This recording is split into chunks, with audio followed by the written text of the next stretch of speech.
सनातन धर्म के उपनिषद में, भारत के इतिहास और संस्कृति में मुंडका उपनिषद से लिया गया ये शब्द सत्यमेव जयते लिखा तो कई हजार साल पहले गया था, लेकिन इसका महत्व आज तक है, क्योंकि ट्रुथ अलोन ट्रायम्फ्स, ये जो सत्यमेव जयते का शब्द है ये कभी मिटता नहीं। हाल ही में जो मालेगांव के कॉन्टेक्स्ट में पूरा का पूरा मामला सामने दोबारा से कोर्ट में आया और जिस प्रकार से कोर्ट ने उस मामले के तहत अपना जजमेंट भी सुनाया, आज मुंडका उपनिषद के इस लिखे हुए शब्द सत्यमेव जयते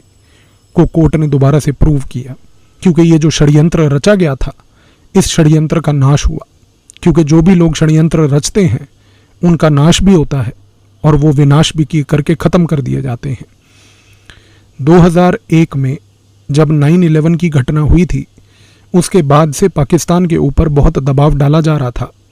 कि आप अपने घर के अंदर बनाए हुए आतंकवादी तंजीमों को बंद कीजिए। और पाकिस्तान की सबसे बड़ी तंजीम फैक्ट्री, जिसका नाम लश्कर तैयबा था, वो फैक्ट्री उसने 1990 के दशक से चलाकर भारत को अलग अलग तरीके से ब्लीड किया था।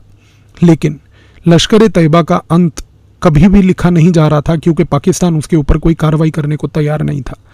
9/11 के बाद जब पाकिस्तान के ऊपर अमेरिका ने दबाव डाला कि लश्कर तैयबा की गतिविधियों पर रोक लगाई जाए, क्योंकि ये एक तंजीम ही नहीं बल्कि ये अलकायदा से जुड़ा हुआ एक संगठन है, तो उस समय पाकिस्तान की सरकार ने एक निर्णय लिया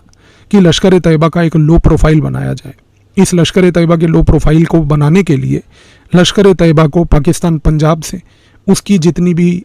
जिहाद प्रोडक्शन फैक्ट्रीज जो उसने पाकिस्तान के इलीगली ऑक्यूपाइड कश्मीर के इलाके में बना रखी थी, उनको वहाँ पर सबको चुपचाप बंद करके लश्कर तैयबा का चीफ हाफिज सईद को पाकिस्तान की आर्मी और ISI ने मिलकर उठा के सीधा उसको कराची पाकिस्तान में ले आए। कराची पाकिस्तान में लाकर उसको दाऊद इब्राहिम के साथ जोड़कर एक वहाँ पर गेम रचा गया कि कैसे लश्कर तैयबा दाऊद इब्राहिम अब मिलके कराची में रहकर कुछ समय, जब तक अमेरिका की देखरेख चल रही है, भारत में अपनी गतिविधियों को आगे बढ़ा सकते हैं।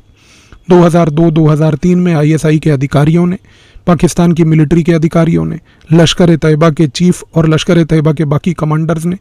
दाऊद इब्राहिम ने मिलकर एक रणनीति 2004 तक तैयार करी, जिसका नाम ISI की फाइल में लिखा गया कराची प्रोजेक्ट। इस फाइल में जो कराची प्रोजेक्ट में एक गेम बनाया गया वो बड़ा क्लियर गेम था। 2004 में गेम ये था कि दाऊद इब्राहिम के जितने भी नेटवर्क्स हैं जो भारत में, जिनको वो चलाता आया है और चला रहा है, उन नेटवर्क्स का प्रयोग करके पहली बार